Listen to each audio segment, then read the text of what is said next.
Good evening, everyone, and welcome to the Wow, I Needed to Know That show.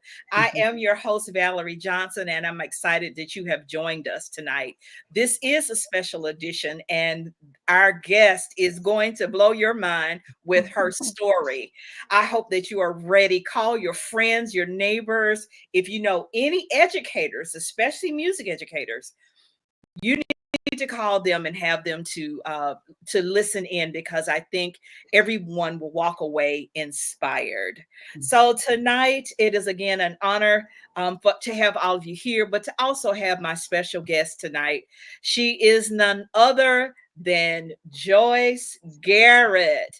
Thank you for joining us, Joyce. Welcome, welcome, welcome. Thank you. So glad to be here. Yeah. So listen, everybody, I have a great relationship. I've had a great relationship with Joyce over the years. Mhm. And I will tell you one of the surprising things, and Joyce, I don't know if you know this, when I met you, my motto was, and I had it framed in my office, was excellence without excuse. Is that right? It was. And so later Excellence on, without excuse. I've heard people say yes, that. yes, yes. Yes. I had that. It was in my office. And so I think I met you a couple years after that. And I was like, oh, yeah, we're going to get along real good. We on the same track. So it has been an honor to have dialogue with you and for you to work with my choir. And I am just honored to have you on the show tonight. I cannot wait for us to dive into this book that officially released today. Is that Yeah, correct? that's correct. That released today. So I'm really excited about that. So everybody, I met Joyce through Bennett College, and she is a belle, and Yes. she would come down and work with my choir, and she is an extraordinary musician. She is. So Joyce, I'm going to give you an opportunity to introduce yourself a little bit. I mean, I could go on about you being the minister of music and you're the new author now, but just give us just a little insight to who you are. Yeah, I'm Joyce Garrett. I was born in Kinston, North Carolina. Went to, my maiden name is Dunn, Joyce Dunn Garrett. Went to Bennett College, loved every minute of it, kind of when Bennett was still in his prime. And left Bennett as with a bachelor's degree in music. I wanted to teach. That's all I ever wanted to do. I began my music career in DC at a junior high school for a few years, and then got an opportunity to go to Eastern High School where a lot of magic happened. And the book is mainly about my journey from North Carolina through Bennett and going through teaching in a urban junior high school and urban senior high school. All the challenges and all the triumphs of that journey. Oh wow, wow. Mhm, And I think the importance of sharing your story is there's so many music educators and just mhm, educators in general mhm. who are discouraged, Yeah. and who have experienced some of the things that you've experienced and haven't figured out how to get through them. So tonight, I actually think from what I have glimpsed from this book, I think people are going to be encouraged, I that hope so. all is not lost. Even No. though your principal or your school district may not support you, I think there's some good nuggets in here. I agree. I agree. So let's Mhm. just dive into it. So you've already kind of told us what the book is about in general. I am curious as to why you decided to write this book. Well, it had been in my mind for a while Okay. because it's quite a miraculous story. It's an amazing story. Yeah. So I did a workshop about in 2019 with a woman who uh, is doing a documentary about the Eastern Choir. Oh. So all of this is kind of like synergy because her documentary film is almost completed as well. So we went to a museum, did a workshop. Afterwards, a woman came up to me and said, "You should write a book." So I said, "Well, I've been thinking about it. I just haven't done it."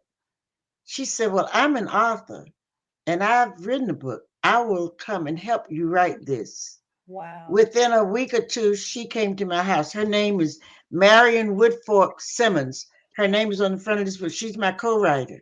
Okay. Okay. And we got together. I saw how methodical she was about everything she did. She's a computer uh, specialist. Her book was the history of the Black experience in Union High School, a high school in Virginia, Okay. that all the way through segregation. And she had methodically uh, documented all these different people. She had their pictures in the books, what they had done, how the school progressed, even when they tried to close all the schools rather than integrate the whole thing. She had that whole story. And so we just got together and we said, well, let's do it. And that's how it started. And Wow. she contacted me about writing a book. That's awesome. There's nothing like Mhm. having somebody that's in I your know. corner because this But this is but not the a funny thing about it, Valerie, the movie happened the same way. This person heard heard about the story that we were getting ready to have a reunion. I had a major reunion of the Eastern Choir okay. in 2018. So this documentary filmmaker heard about the reunion and contacted me and said, this needs to be a movie. So Wow. I mean, it's like all of the things, a lot of the things that I've done were instigated by other people. Hmm. Isn't that amazing? I, Mhm, it I is. I think that's just how God does us. Mhm. I know. I know. Just Yeah, give he'd you be waiting a long time waiting for us. right, right, right. Exactly, exactly. Wow, that's amazing. So how long did it take you to write it? Over 5 years. I think we started writing this book after the reunion concert. So Okay, maybe I would say we began in earnest in 2019. okay, okay. Mhm. Wow. And So, just a little about it took so long because she interviewed all of these people. She wow. interviewed former students, former teachers, former board members, principals. She interviewed lots of people, transcribed her notes. I'm telling you, she was amazing. She transcribed the notes, and then I would see the notes. She began to see how the book was going to take shape. So she suggested the chapters, what the chapters could be. I mean, she was lining it up from her research. Wow. And then I would look at the chapter. I said, no, let's don't call it that. Let's call it this. And then I Okay. put things in my own words. Yes, yes, yes. And that's how the book came to be. Wow, wow, And wow. there were some things like from Kinston, North Carolina, that I wrote. I had to write all of that. Yes, But yes, yes. the history of the choir and the teaching career and all of that, it came through her interviews from me and from all these other people. Wow, Mhm. wow. That's amazing. And again, I can't the whole idea of writing a book is Yes, just it is it's a daunting. it's yeah, it's a daunting task. Mhm. But to have somebody to walk with you through it and be a Yes, part of it, that I know that was a help, it you was. know. It was like a blessing. It Yeah, really was. It yeah, was a yeah. blessing. I know it Mhm. was. Mhm. So what was your process? I said this on my last show, how Mhm. when I started writing my book, people were telling me you need to write like early in the morning, just get up and just start writing. Right. Well, what I realized was that did not work for me. I was not productive. And Right. so what I realized that about 10 o'clock, Mhm. I'm a mid-morning person. Yes, yes, and And that's when you so would do it. yeah, exactly. So Mhm. I would get up, get going, and about 2 o'clock, Mhm. that was my hour. Mhm. And Mhm. I could start writing at 2 o'clock and write to midnight. My process was very random.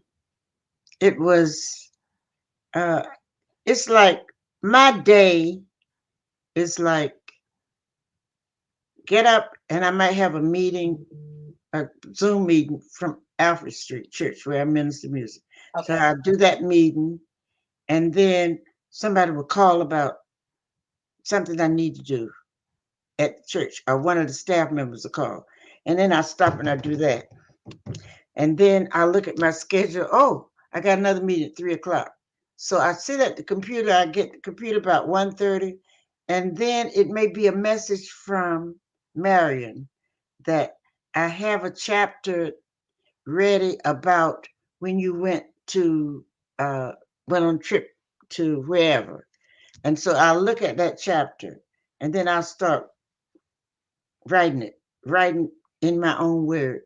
It's Mhm. like she set it up Yeah. for me. And whenever I got a chance, it could be 10 o'clock at night. It was just random. And then the next day, I would do a little more. And then she might say, I'm going to be interviewing Taiwan Bradford and Roger Giles tomorrow. And then she would get those interviews, transcribe that. I would read, be interested in what they said, but it Right. wasn't ready to plug in anywhere. Uh-huh. I mean, it was very, she was methodical, but Okay. I was more the way I felt right then and when, whatever time of day it was. Sometimes it would be late at night. You would like Uh, mid morning. yep. I'm more afternoonish Okay. and have to stop, and somebody had to stop me for dinner time, Mhm. and then I might go back later, 9 o'clock or so. Mhm. Mhm. But it was taking shape little by little. When it was this thick, I was like, oh my goodness. And because I could have made some of the chapters shorter, Yeah. maybe, but I thought everything that was said needed to be said. You So be said. Yeah, yeah, yeah. mhm. So was that process, was it, did it irritate you because you couldn't just write, or did you flow with that process? I kind of flowed with the process because I was so busy otherwise. Yeah, yeah, So yeah. this wasn't a a predominant thing every day. Like I just set out to write the book from beginning to end. No, Mhm. it came together. Okay, okay. Hmm. That's good, that's good. And I know, just for those that are listening, writing a book, you have to come up with the process that works for Yeah. you, especially if Mhm. you're working with someone Yeah, else. So exactly. thank you for sharing Hmm. that. Hmm. So let's just dive into it. I mean, you really cover a lot. I was looking through this and I was like, oh my, I cannot wait to get into this. I can't Yeah, wait. So let's let's talk about that transition from Kingston to college, because yeah, that is the beginning, and I think yeah. that's the part that people really need to hear, especially for people that are discouraged, or people are like, oh, I don't have the ability to do a book, or I don't Right, have the ability to make a difference. right. So the big question people asked was, why did you do what you did? Why did you do? Why were you so invested in these young people at this high school? Why would you do all that? Mhm. And I think it started in my family upbringing. So I talk about that at the beginning. So my mother and father never, even though they married, they were never living together because he left and went to Europe for the war. Well, in the 1942 or 43ish there, he left and went overseas. So when he came home from for his father's funeral, and I was conceived. He went back to war. He gets out in 1944. He comes back home, but they never were together as man and wife. So he stayed in Kinston, North Carolina. My mother came to DC because she had contracted tuberculosis. Mhm. And the only hospital that would treat Black people, she had to come to Freeman's Hospital in Washington. She Wow. was in the hospital for 2 years. In Wow. those 2 years, I was left at home in Kinston with my father. But my father let his sisters raise me. if you can Oh, imagine. He was 20 years old with two children. My brother had been born when my mother was 17. I was born when she was 18. okay. Okay. So he was kind of neglectful. He was just the typical lucky guy, nice as he could be, but he never was the dad. Mm-hmm. Mm-hmm. So I grew up with aunts and my grandmother kind of taking care of me. So I could see that something in my family dynamic was different. Mm-hmm. Mm-hmm. And you always, I don't care who's taking care of you, you miss your mother's love. Yes. Yes. You have to learn a lot that the person that's taking you, that's who really loves you. Mm-hmm. The Mm-hmm. people that are doing that, but Yeah. you're always longing for something that you can't have. Yes. So I was like that, longing for something I couldn't have, always kind of a little on the inside. The music talent was where I got stroked. Oh, you play so nicely. That was the good feeling. But on the inside, you're like, what? I don't have my mother. I don't really have my father. So I'm longing for something I couldn't have. So there was a certain amount of sadness. And that kind of sadness kind of drew me to people who were considered lesser than, or people who were needy, people that needed. So I came up with this little slogan that I said, I believe everybody should have at least one person in their life that believes the sun rises and sets in them. Mm-hmm. I just started feeling like that. Um, my family, my aunts were very strict, Okay. and so through the strictness, they were teaching me how to do things and do it right. Mm-hmm. So I grew up with this sense of right and wrong, good, bad. Uh, Go back in there and clean that sink. You could not get away with doing anything halfway. Right. Right. So I grew up in a house like that, that always taught to do your best. Mm-hmm. So I did well in school. I got stroking from that. I got stroking from learning to play the piano because I took piano from the time I was 6 all the way through college. Oh So wow. I was taking piano lessons, which was not that uncommon then. Right. A lot Right. of people taking piano lessons. So I took piano and I was getting that kind of stroking, but on the inside, I was always feeling like if I could just have a regular family, longing for the. I said, now when I grow up, I'm going to DC and I'm going to find my mother. I'm going to go. It wasn't like she was always out of sight, but she would visit me once ever so often. Okay. I might see her once this year. I may see her in a couple of years, whatever. We'd have a conversation for maybe 20 minutes or so, and she would leave. She didn't take me anywhere. We didn't do anything. She would come visit. It was almost like, I want you to know I'm your mother. So then I come to DC. I go to Bennett, and Bennett reinforces everything that my family was saying about doing things right. Mm-hmm. Bennett reinforced the idea of you have to do everything you have to do. Don't make an excuse for this. You can't go to class and say, I didn't turn in my paper because I had a chemistry project. So Mm-hmm. I learned at Bennett to do what you have to do. If it takes all night long, you burn the midnight oil. And that's something that everybody doesn't learn. So I learned that. That was just a reinforcement of family. Yes. Yes. And then I come to Washington and I hear these conversations, people hanging around the music room, and they're traumatized. Many of them were.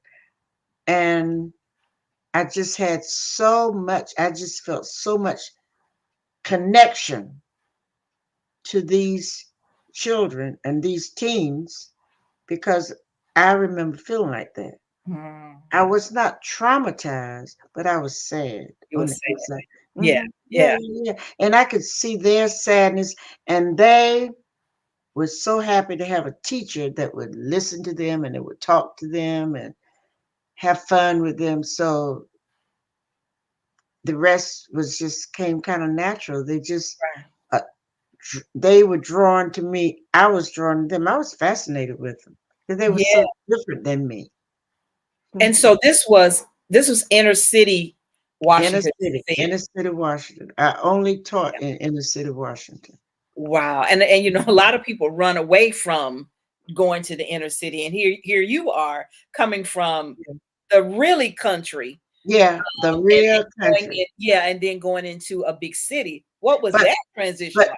but the transition in college, I was lucky enough to be a part of the big civil rights demonstrations in Okay, 1963. okay, okay. So I went to jail for sitting downstairs at the Carolina Theater because Mhm. black people had to sit in the balcony.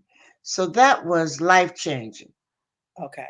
So when I come to Washington, I see junior high kids who just a few years after that seem to have no appreciation for education. So I was, I'm passionate about it by now Yeah. because I feel like we paid such a price for you to have this education. Mhm. And that was also an impetus for me to uh, devote so much time and energy into teaching. Into teaching. I just wanted to make a difference. I wanted them to see how important it would be for them to get an education, a good education. A good education. So Hmm when you moved to DC, did you were you able to connect with your mother more? I connected with her some, but we never got tight. The reason was she continued to talk against the people that raised me. So that's Oh, you're in a tough situation when the people you know and love the most, she despises the most. mm, So I tried until my husband said one day, "Stop chasing clouds. mm. You're chasing clouds. Just accept the reality of this situation and see can you move forward from this sad feel or from this feeling that you want to be mother daughter like you see on TV, Uh-huh. like Okay. the sitcoms. Yeah, You yeah, want yeah. to be Right, like that. right, right, right, right. Yeah, So yeah. I think I was in my mid-20s when I had that realization. So we remained cordial, civil, continued to see each other. She lived to be almost 89, I think. Okay, My okay. mother died in 2015, 15. I remember that. and we would see each other, but I knew not to talk about North Carolina. We Mm, just avoided the conversation. yeah, yeah, yeah. Hmm So your I mean, we hadn't even gotten into the deep part, but I mean, this part, I hope Mhm, is for some people is a reminder that mhm. you can make it. Yes, you can. You can make it despite the traumas, the ups and downs, but you have to be determined to do so.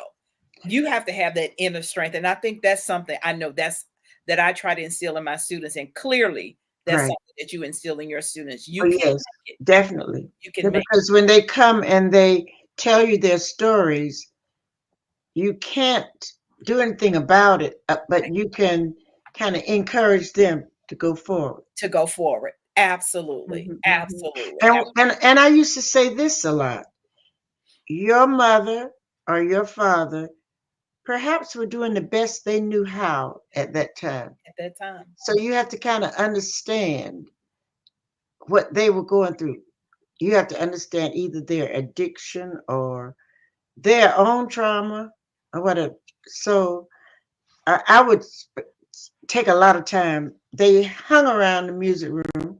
So I had a lot of conversations with students before school, after school. Miss Garrett, can you take me to the bus stop? Can you take me to the subway stop? But when I got them to the subway stop, they wouldn't get out of the car. They still wouldn't talk.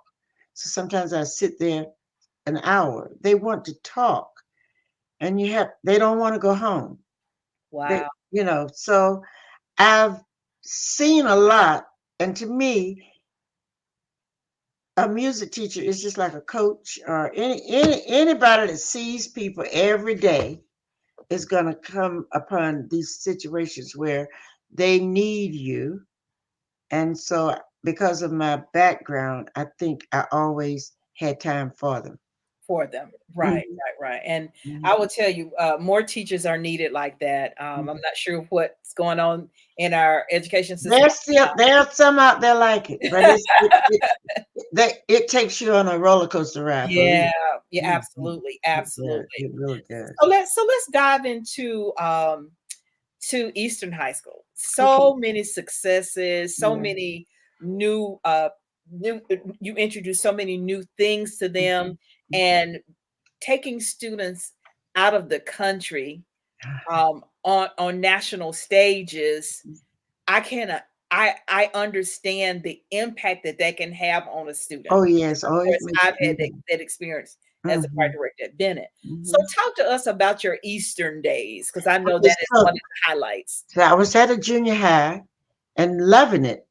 Started working on my master's. I was determined to be this junior high teacher specialized in adolescent voice. Okay. Because right then that study was becoming very popular, the study of the adolescent voice. But then I went on maternity leave, and while I was on leave, the music supervisor called and said there's an opening at Eastern High School. And I said, "Oh, that's that pretty school that looks like a castle in Northeast in Capitol Hill." I was in heaven. I went to Eastern, and the reason was there was a teacher there. This is in the early 70s. There was a teacher there that did not believe in her students singing gospel music. So Mm, this was in that big age of the choirs in colleges and high schools forming gospel choirs. okay, okay, okay. So anybody that sang in the gospel choir that was formed in 1970, anybody that sang in and came in her classes, it was like an automatic F. But she Wow. would not let them in the uh, concert choir. They couldn't sing with her anymore. She just did not like gospel. And two students went down to the school board to protest. They went with their parents. And out of that came a switch. So they sent me as a new teacher to Eastern because evidently the supervisor had seen me do something and knew that I could play and I like all kinds of Mhm, music. mhm, mhm. And then they transferred that teacher to another school.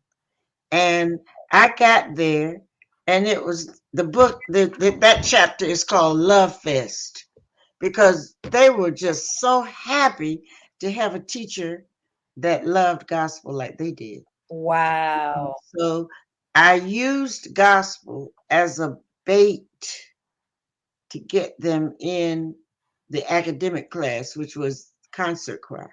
Okay, okay. See, gospel choir was after school, non-credit, Mhm. but we had a credited class that I wanted sopranos, altos, tenors, and basses. Okay. So after a few years of coaxing along, I finally got them to not have Eastern Concert Choir and Eastern Gospel Choir, two different choirs. Okay, I okay. wanted to pull them together and then take that one choir and sing everything. Everything. So Mhm, I used bait of what they really wanted. mhm. I used gospel to get them and get all these fabulous voices. I mean, Yeah. from the beginning, I had never heard people sing like that. Wow. One by one, they could just sing, and they had all this poise from living in the city. They Uh-huh. weren't scared on the stage. They put you in that mic and wear you out. Right, right, right. Yes, I loved it. I was in heaven. Yes, I yes, really yes. was in heaven. They loved me, and I loved them back. It Wow. was just wonderful. And I guess after I've been there 4 or 5 years or so, it took me that long to get them to start enrolling in that class. Okay. And then I started having the concert choir class for credit after school so I could get them all. Because Ah, when I had it in the daytime during school, so many of them worked. So they would go to work after their morning classes. So by the okay. time I had choir, they'd be at work. That'd be So it. I started practicing after school, and that made a big difference. And I did this Monday, Tuesday, Wednesday, Thursday was concert choir, Friday was gospel choir. Hmm. So they love, that. It, when James Cunningham he was the drummer, he would come to the elevator and I'd say, okay, well, can some boys go help James with the drum? Oh, they would be so happy. The whole room would just light Wow. up because we got ready to sing gospel, but they could sing it. I really think they gave me just as much as they claim I gave them. They gave me such an awareness of what teenagers can do. Hmm. Hmm. Okay. Okay. It So at wasn't me what point? telling them. Hmm. So at what point did you introduce, or were you invited to do the what Christmas at the White House? Yes. Oh, so And all of what that. was their response? So I heard about this gospel competition in New York, sponsored by music educators. It was part of the Music Educator National Conference Black Caucus. They had a gospel competition, a high school and college. In 1986, I heard that there was a competition. So in 1985, I went to New York to see it Okay. and see if it was something I wanted to do. It was held at LaGuardia School of the Arts. Okay. Mhm. Mhm. So in 86, we went and we won first place. There were 9 choirs. In 87, we went back. There were 14 choirs. We won again. Wow. So somebody we gave a gospel concert at a music educators regional conference in Baltimore in Mhm. 1987, and somebody there suggested that we enter this competition in Europe. So the gospel led to Vienna, where we came in second place. So when Wow. I come back from Vienna, that was the hardest thing I ever did, though. And a lot of the book is about the the challenges of trying to teach teenagers who are just steeped in gospel Mhm. to sing this difficult classical music, get them interested in it, and get them to follow through until we went to the competition. Okay. Okay. Mhm. So when we come back, there's a front page article in the Washington Post that we were invited on the Today Show. CBS Sunday Morning did a story on Eastern. We were in every magazine, Washingtonian magazine, everything. It just blew up that this inner city choir had won this competition. Right. We Right. won second place trophy, and everything fell from there. Everything followed from there. We were constantly in demand to sing. The same year we returned, 1988, I got a call from the producer of Christmas in Washington, which was on NBC. Mhm. Mhm. We need your choir. Would you please come and sing? Wow. And you don't get the music till after Thanksgiving, and the show is the second Sunday in December. Wow. So we were in that, and we successfully did it for the next 25 years. Wow. Mhm. Wow. And you have to sing all kinds of music in that show. Yes. And we were able to do it because they were used to doing it.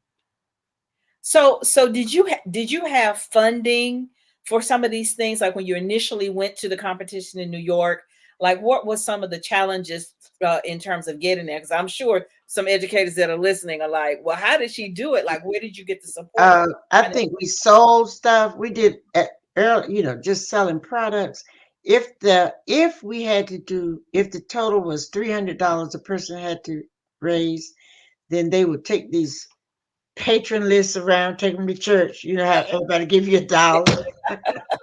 We had these patron lists. We would sell products, and the parents like to cook dinners and stuff. Eventually, we couldn't do that. We had to raise big money, but that's how it started Okay. to get Okay. to New York. Uh, okay, so if we need 200 a piece, then take your list to church. Take it. Ask everybody. Give you. Ask your all your relatives. So they help. They would have to raise their money. Okay. Okay. And then when we came back, we had so many.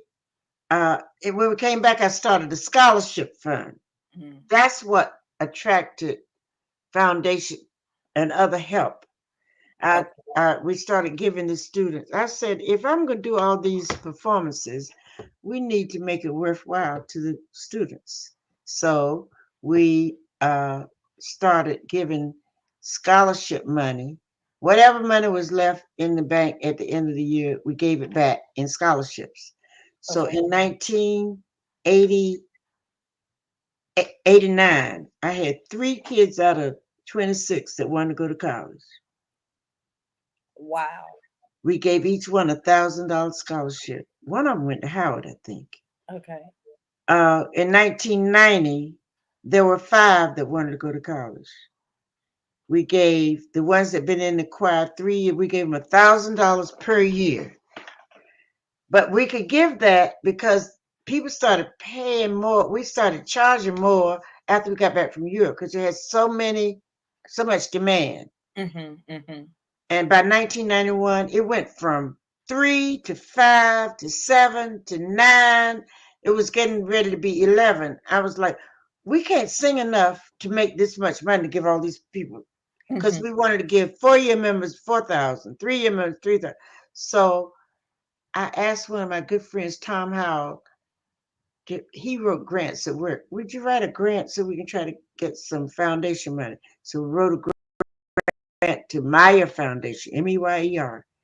They gave us $5,000, which helped give more scholarships. Okay. The next year, they gave us another $5,000. And then the lady looked at me and she said, we're not going to give you another cent until you get organized. You need a board. You know all this. You need a board. You need a budget. We need to know what your strategy is. We need to know what your funding strategy. We need to know all what is your strategic plan. Right. And as a teacher, I thought year by year. Mhm. Mhm. You know, we think, let me get through Right. this school year. Right. Right. Right. No, they want you to think in it ahead. How are you? Where are you going to be in 5 years? What are your goals? What is your mission? So we had to stop and actually get organized. Well, thankfully, that same foundation gives management assistance grants. Mm. They gave us a grant for $10,000 to help us get organized. And we hired an executive director and formed a nonprofit. Oh So when wow. we formed a nonprofit from like 94, 95 until I left Eastern in 99, we were able to the best year was 1997 when AT&T gave us $100,000. Wow. We used that $100,000 to put on a major concert at the Ford's Theater. We did a major concert at the National Building Museum. We used $10,000 of it to create a music computer lab at school. We went on a Nothing is Impossible tour to about 5 different colleges.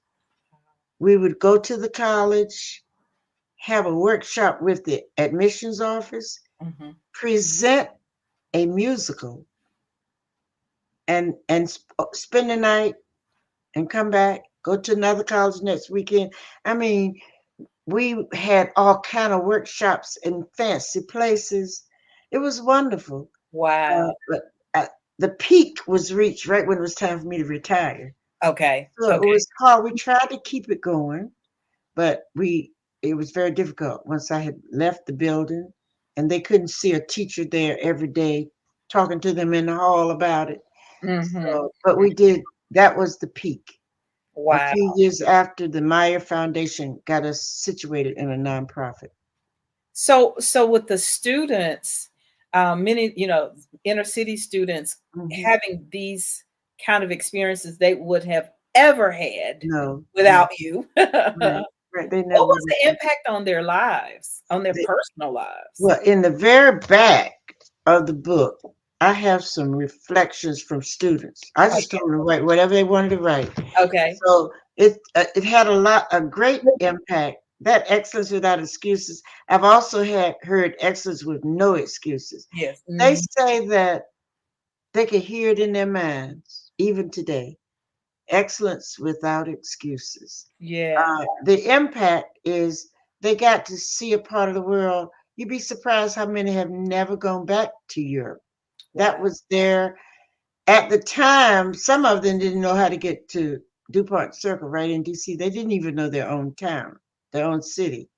So that was a mind expanding uh, experience. It really was. So how, Hmm. how did you come up with the excellence without excuses, and how did you use that?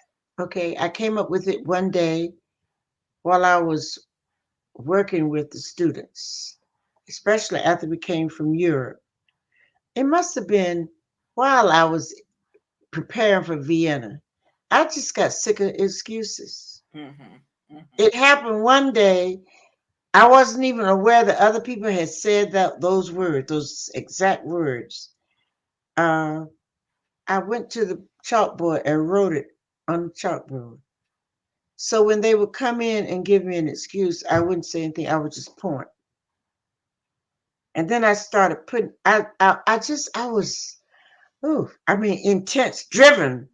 I was like, these students are not going to be successful until they learn how to not give people excuses for everything. So they would come in, my stomach hurts, and be slumped over in the chair. So I would say things like, the world is not going to stop because your stomach hurts. Trying to get them to see that you can't just constantly live your life with excuses. So one time I looked out of the window. I always like to look at things right around me to make a point. I looked out the window and said, you see that? The sun is in order. It's going to rise and it's going to set every day. The moon has got 4 quarters. I just went through a list of things. I, do you see how the world is in order? You are out of order. Mhm. And until you get some order in your life, you are not going to be successful. I don't care how much you want to be successful. You can't be until you get some order in your life. The first thing you need to do is learn to respect achievement. Mhm. Learn to respect it. Because I noticed in assembly programs, if you went on the stage and you were very articulate and they would sit in the kind of lean back like this. Nobody would clap. I would turn around and say, clap. I was just driven. Mhm. I was like, Mhm. they need to know this. Right, So, right. and then if you uh, acted a fool, went up on the stage, and, oh, excuse me, you know all the Mhm. crazy stuff, Mhm. Yes. they would get all kind of applause. Everybody laughing and clapping. So I had to fight that. I was just Oh, constantly yeah. trying to fight. So these wonderful people that I knew who were trying to follow the pack, and the pack is the people that don't want to do anything. Mhm. Because you don't get brownie points if you try to be like this. You Mhm. got brownie points when you act crazy or foolish. So little by little, with all these motivational signs I was putting up, little by little, they were getting the point. And eventually, especially with the people going to college and returning and looking so poised, and Mhm. every time somebody came back in the choir room that had been to college, Mhm. I stopped everything I was doing in the middle of a class. Oh, you have got to come tell the class about college. I stopped. I made them feel like a big hero. Yes. And little by little, I would see the expression, and you could tell that they would think, I might want, that's something, if she did it, I can do it. Mhm. At the end of the 90s, Valerie, almost everybody that was a senior graduating out of the choir was going to college. Wow, that's amazing. And they were graduating. They were going and graduating. Wow. That's why I said it was an amazing story. It was Yeah. just an amazing story of all the TV shows, all that exposure. Mhm. Yeah, I remember when Christina Aguilera, she was 17 years old. She was a star that year for Christmas in Washington. And she came in the room with us. We had to rehearse with her.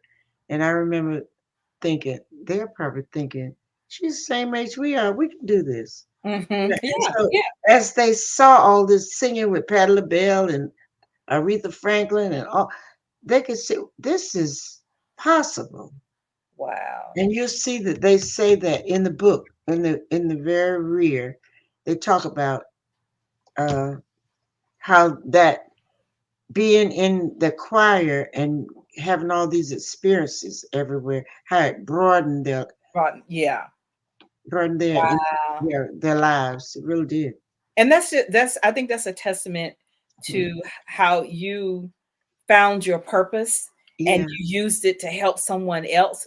And Hmm. that's something that I'm always trying to promote is, when we understand what our purpose is and we just go do it, Right. being a teacher and embracing students, they needed love. You were Yeah. showing them love Exactly. Exactly. in essence. And so I think Hmm. that we need to be more intentional Hmm. about connecting to people I and agree. showing them love, because it could be just one person or it could be a Exactly. group of people. Like you said, it could be a choir like you have Exactly. encountered multiple And times. and I never felt like I was the only one doing it. There were other teachers at Eastern doing it, but uh, it's obvious that teachers that do it Hmm. can have a great impact on the lives of their students for years to come.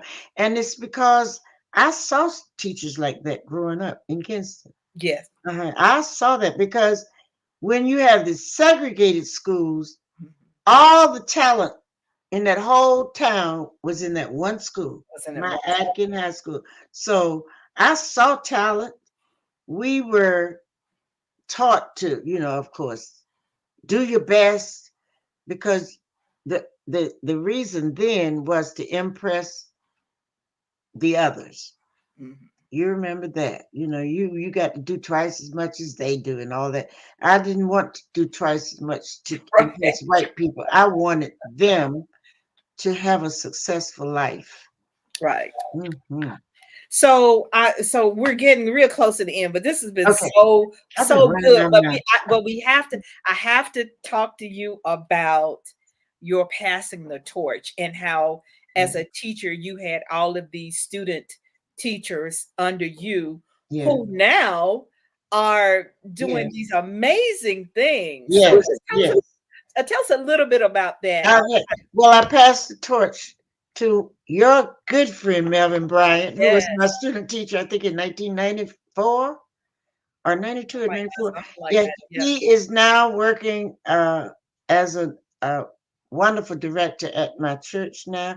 I've got, oh my goodness, Michael Scott is the minister of music at Union Temple Baptist. Roger Giles is minister of music, just taking this job at Peace Baptist.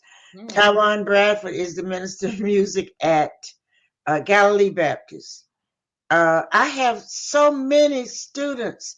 Uh, Gerald Scott was a CNN announcer. wow. His cousin Leah Clark is singing with J.J. Harrison. I have two former students singing with Ricky Dillard's choir. They Wow. are everywhere. Yanni Crawley Mhm. won the second season of BET Sunday Best.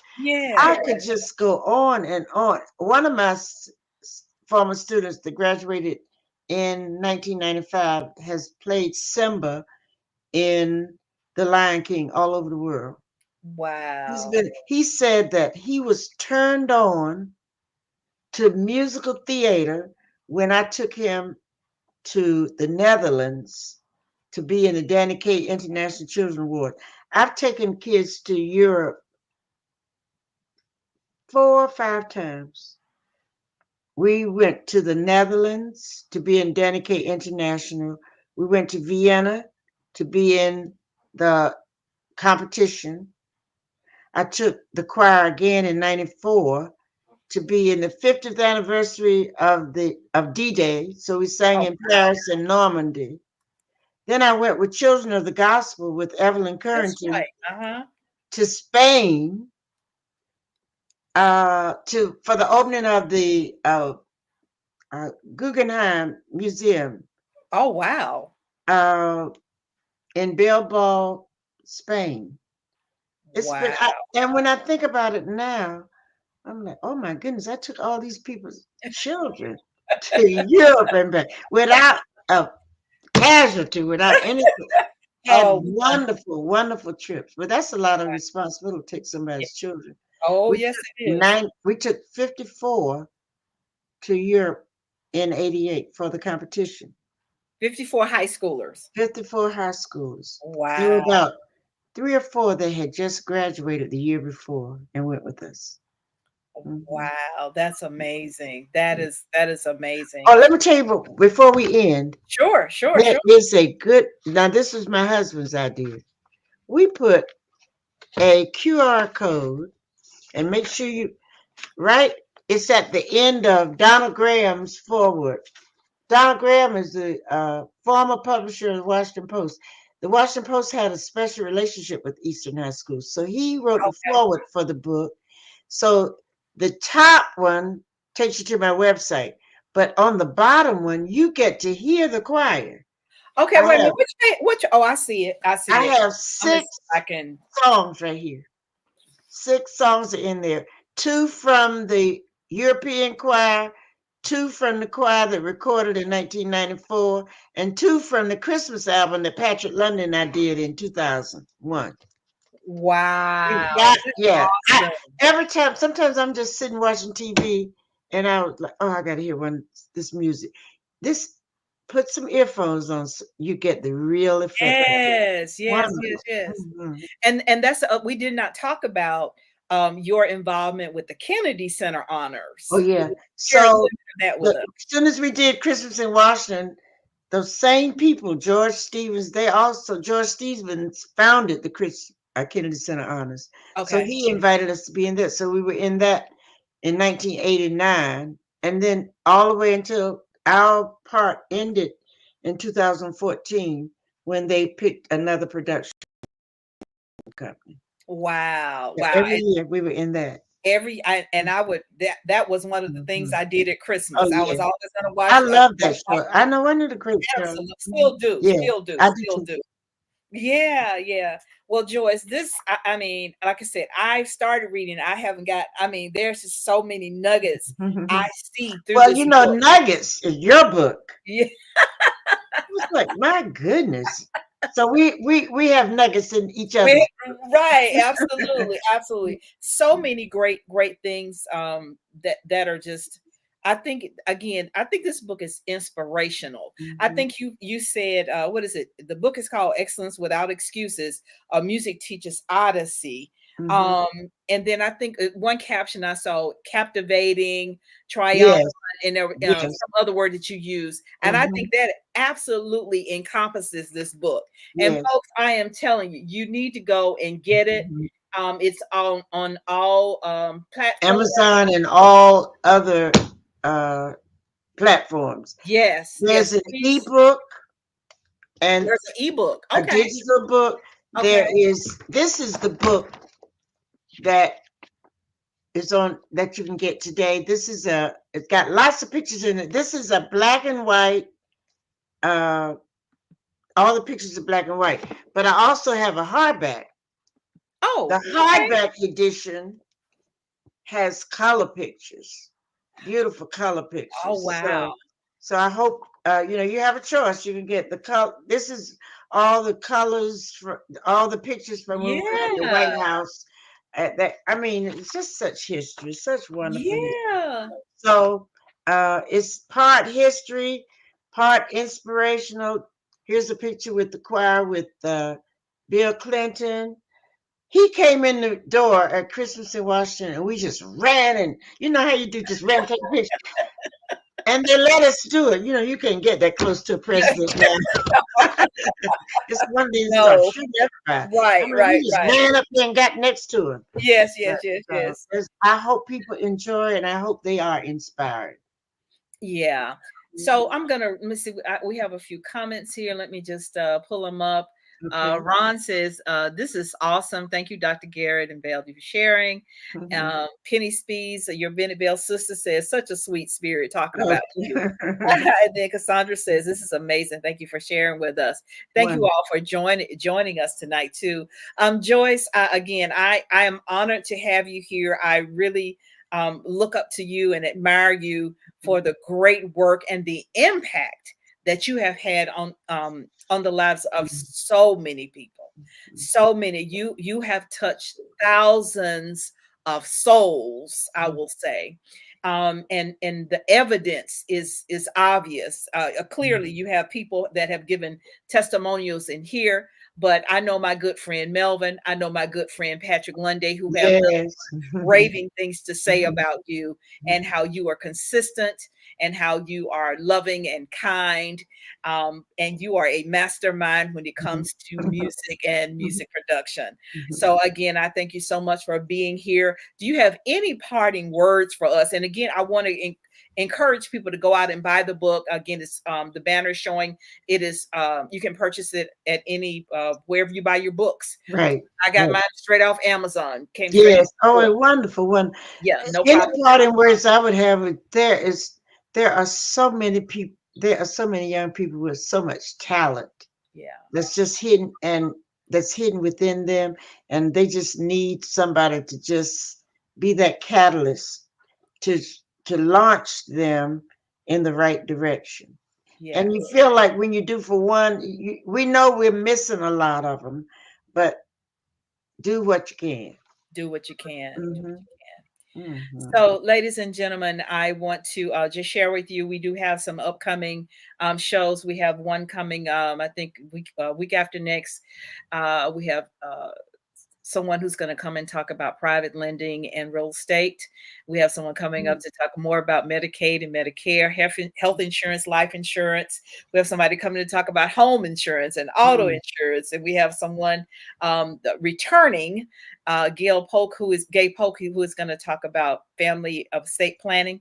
And it's we're approaching Christmas and Thanksgiving, and those are the times when you need to have serious conversations with your family so that you can get your business in order. Oh, yeah. I want to take this opportunity again to thank you, Joyce Garrett. And if you will hold on after we end the show, just hold on, please. Okay. All right. Again, thank you all for spending a moment of your life with Valdi. All right.